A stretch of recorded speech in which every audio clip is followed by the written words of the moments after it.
Ei pessoal, tudo bem? Aqui é a Lilian, professora de Química. Hoje nós vamos dar continuidade ao nosso conteúdo programático, que foi interrompido há 2 semanas, né? Então vamos continuar do módulo 6, lá da frente 1 do nosso livro didático, beleza?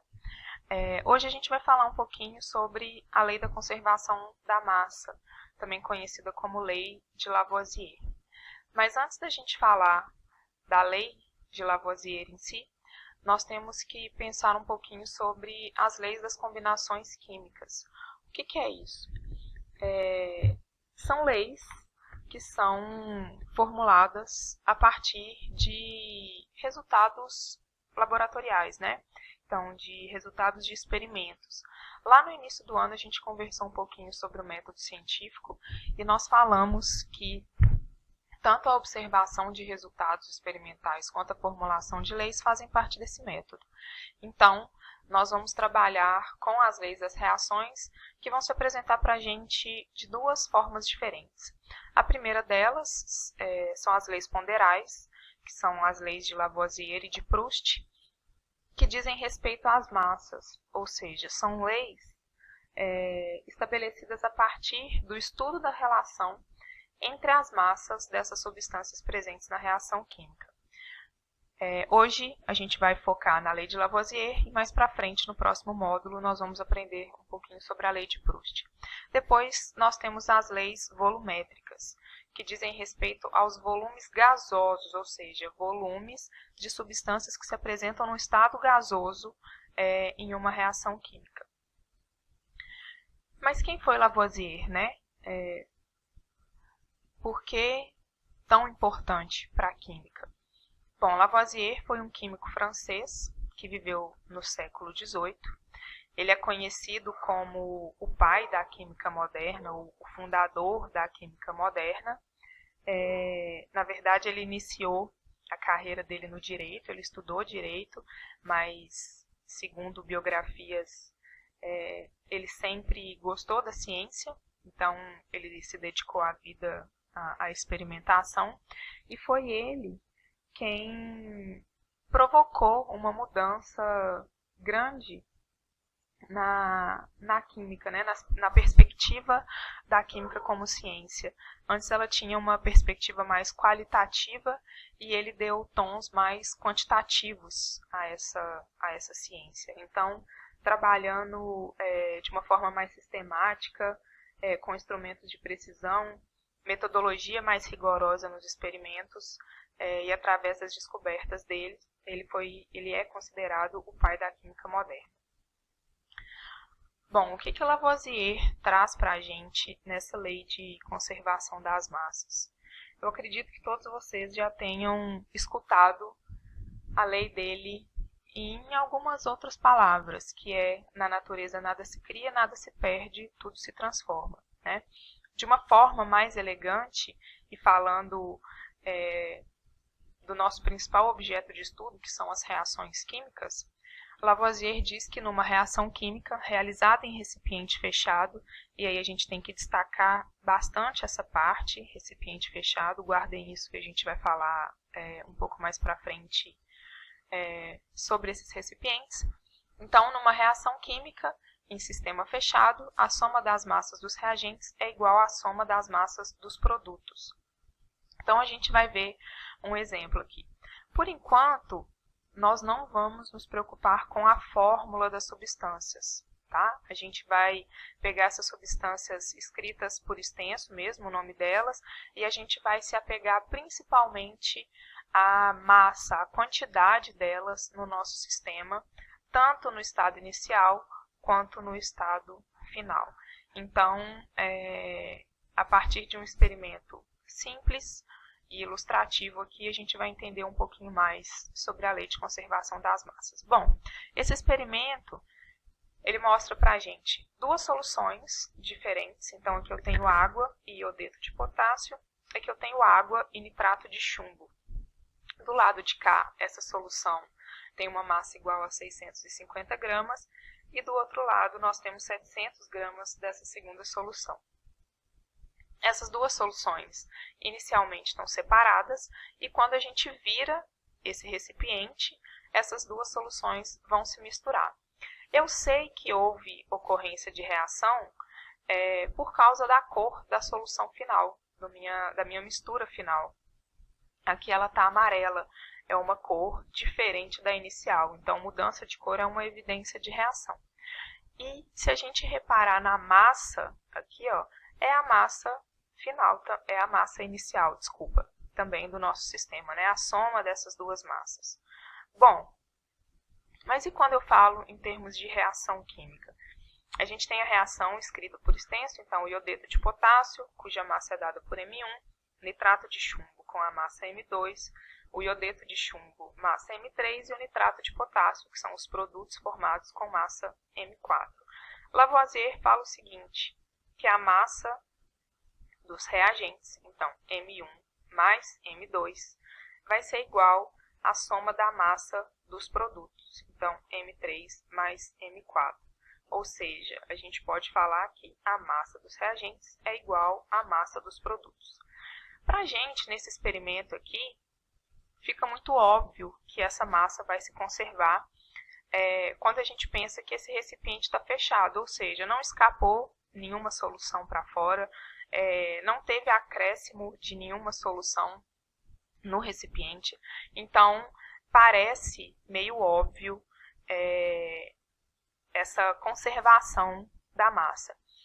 Mas por que Lavoisier foi tão importante quando ele citou esses resultados dos experimentos?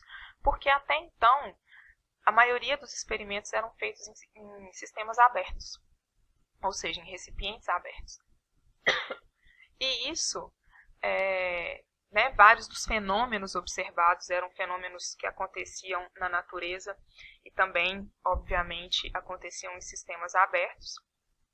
E isso fazia com que os cientistas, os pesquisadores, não levassem em conta a massa de algumas das substâncias presentes na reação.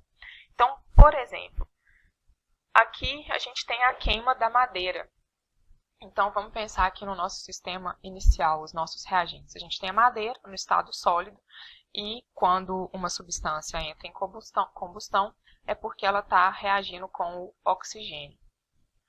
Quando essa substância, no caso a madeira, reage com o oxigênio, a gente vai ter formação de cinzas e formação de dois outros gases aqui. O CO2, que é o dióxido de carbono ou gás carbônico, e a água na forma de vapor. A gente deu o nome para a massa dos reagentes como M, como se fosse só a massa da madeira. E lá para o sistema final, como M', como se fosse só a massa da cinza. Por quê? No sistema inicial,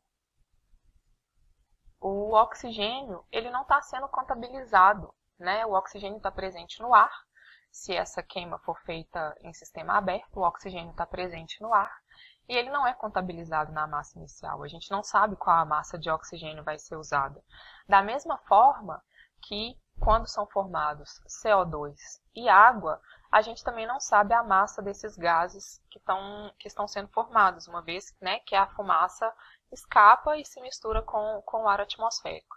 Então, o que a gente contabiliza efetivamente é a massa da madeira e a massa da cinza, sendo que a massa da cinza no final vai ser menor do que a massa da madeira. Então, parece que a massa não se conserva, correto? Por outro lado, a gente tem a formação da ferrugem que vai seguir mais ou menos o mesmo esquema dessa queima da madeira, né? Quando um objeto de ferro é exposto ao oxigênio e à umidade do ar, tem formação de ferrugem. Ferrugem é aquele pó, aquelas placas meio alaranjadas, avermelhadas. E nesse caso, o que acontece é uma incorporação também do oxigênio, que vai reagir com ferro, então uma incorporação do oxigênio no meu sistema, é um reagente, com o ferro, para formar o óxido de ferro, que é a ferrugem. Nesse caso também, a massa do oxigênio não está sendo contabilizada, o que faz com que a gente tenha a impressão de que no final a massa da ferrugem seja maior do que a massa inicial do ferro. Então, a gente fala que M', que é a massa do final, vai ser maior do que M, que é a massa inicial. Por que essas impressões elas são falsas, né? Por que essas impressões elas são erradas? Justamente porque essas experiências estão sendo feitas em sistemas abertos, ou seja, nós não contabilizamos a massa, a massa de um gás ou dos gases. E no recipiente aberto, esses gases eles podem entrar ou sair, dando a impressão de que a massa do conjunto inteiro não se conserva, né? Ou ela aumenta ou ela diminui. Quando a gente pega a reação e pensa nesses gases como participantes, tanto no reagente quanto nos produtos, e a gente contabiliza essas massas no reagente e nos produtos, a gente consegue perceber que essa massa se conserva. Mas isso só vai acontecer quando o sistema for fechado. Então, num sistema fechado, o oxigênio utilizado é só aquele que já está confinado lá dentro. Né? Eu não vou conseguir, a madeira não vai conseguir reagir com outro oxigênio que não seja aquele dentro do recipiente. Além disso, os produtos formados, mesmo que sejam na forma de gás, vão ficar confinados dentro desse recipiente também, o que faz com que essa massa seja contabilizada lá no final. E o mesmo acontece aqui com a formação da ferrugem. O ferro vai reagir com todo o oxigênio disponível, porém disponível só dentro do recipiente que está fechado, formando o óxido de ferro. Entendido até agora? Agora a gente vai para 2 exemplos de exercícios para isso ficar mais bem fixado, beleza?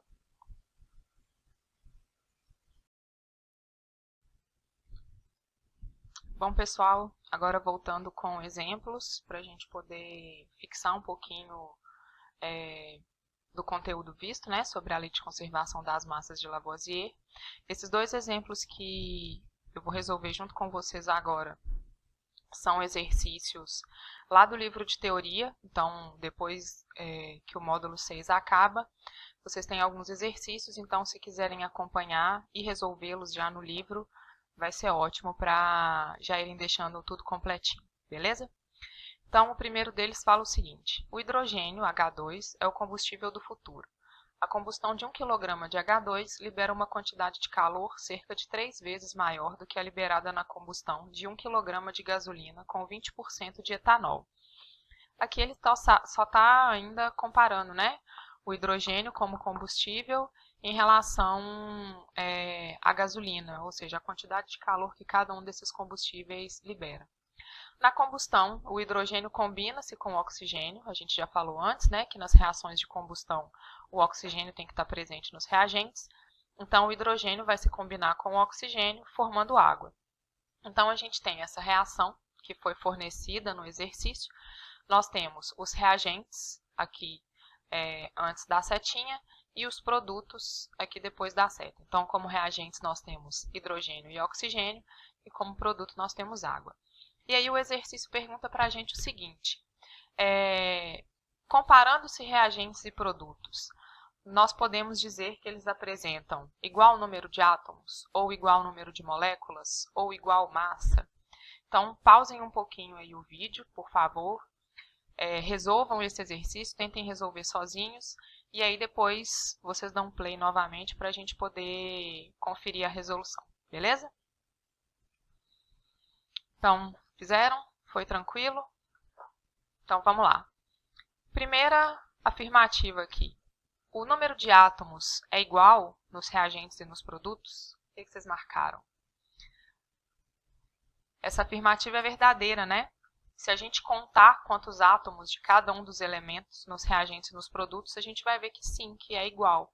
Então, nós temos 4 átomos de hidrogênio nos reagentes, 4 átomos de hidrogênio nos produtos, 2 átomos de oxigênio nos reagentes e 2 átomos de oxigênio nos produtos. Então, sim, o número de átomos se conserva, é igual.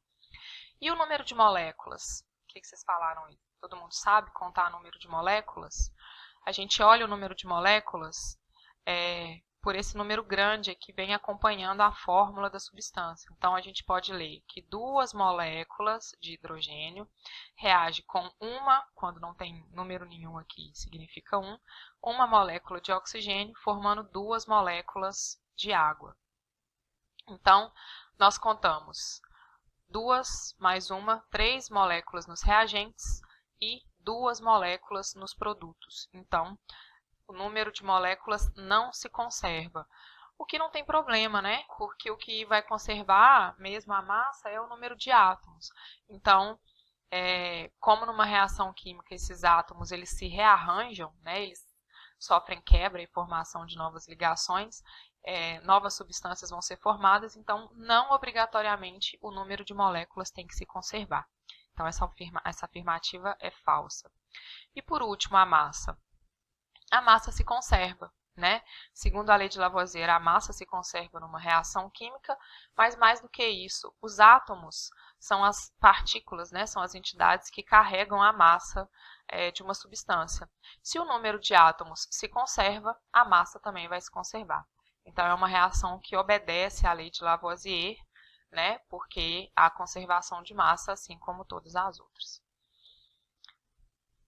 Bom, segundo exemplo. Fala o seguinte: foi Lavoisier quem constatou experimentalmente a conservação da massa nas transformações químicas que ocorrem em sistemas fechados. Numa dada transformação química em um sistema fechado, prestem atenção aí, que ele está falando de novo em sistema fechado, a massa do estado final é a mesma que a do estado inicial. E aí ele deu uma equação genérica para a gente, então colocando como reagentes A e B e colocando como produtos C e D. E ele fala o seguinte: se x gramas de A reagem com 8,1 gramas de B, formando 36,9 gramas de C e uma certa massa de D, que corresponde a 3/4 da massa de A, qual que vai ser a massa de D formada? Essa parece ser um pouquinho mais complicada, né? Envolve x, envolve uns números aqui, uma massa, e vai envolver uma expressãozinha matemática que vai nos auxiliar na resolução desse exercício. Então, a primeira coisa que a gente tem que fazer é definir a massa de cada uma dessas substâncias. Então, nós temos a massa de A é x, a massa de B é 8,1 gramas, a massa de C 36,9 gramas, e a massa de D, ele falou que corresponde a 3/4 da massa de X. Então, o que a gente vai fazer? Nós sabemos que a soma da massa dos reagentes é igual à soma da massa dos produtos. Esse é o princípio básico da lei de Lavoisier, da lei de conservação das massas. Então, a gente pode falar que a massa de A mais a massa de B vai ser igual à massa de C mais a massa de D. E aí, então, nós vamos substituir todos esses valores aqui que nos foram dados. Então, nós temos essa expressãozinha aí, ó. Massa de A, x, mais massa de B, 8,1, é igual a massa de C, 36,9, mais a massa de D, que é 3/4 de x. Resolvendo isso, nós temos que o valor de x é 115,2. Mas não é isso que ele pergunta para a gente. X é a massa de A e o exercício está perguntando a massa de D. Então, agora a gente vai substituir o x aqui, ó, os 3/4 de x. Então, 3/4 de x vai dar 86,4 e nós temos no final, então, que a massa de D é 86,4 gramas.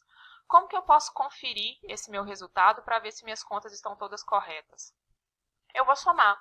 Quando eu somo 115,2, que é a massa de A, mais 8,1, que vai ser a massa dos meus reagentes, essa soma vai ser igualzinho a 36,9 mais 86,4? Se sim, o seu resultado deu certo, né? Essa reação obedece à lei de Lavoisier, porque a gente tem que a soma da massa dos reagentes é igual à soma da massa dos produtos. Então, espero que tenha ficado tudo entendido. Para vocês praticarem mais um pouco, vocês vão realizar as atividades do TC, da frente 1 do módulo 6. Então, utilizem o livro de vocês, utilizem o caderno de resposta para tirarem as dúvidas, né? Caso fique alguma dúvida, deem uma olhada de novo na matéria, leiam o livro, lá pode ter alguma informação que vai clarear um pouco mais, né, as dúvidas de vocês. E eu quero também que vocês leiam um pouco sobre a teoria do flogístico, ou flogisto. Vocês vão encontrar desses dois jeitos nas buscas de vocês. Eu quero que vocês expliquem com as palavras de vocês no caderno. Coisa pouca, breve, só para vocês entenderem um pouquinho como Lavoisier contrapôs essa teoria aí e do que ela falava. E para vocês aprenderem um pouquinho mais, ou quem tiver curiosidade, sobre a vida de Lavoisier, tem um vídeo curtinho aqui no YouTube, por volta de uns 20 minutinhos, para vocês descansarem um pouco a mente depois que fizerem todos os exercícios, beleza? Bom trabalho para vocês e a gente se vê em breve. Tchau!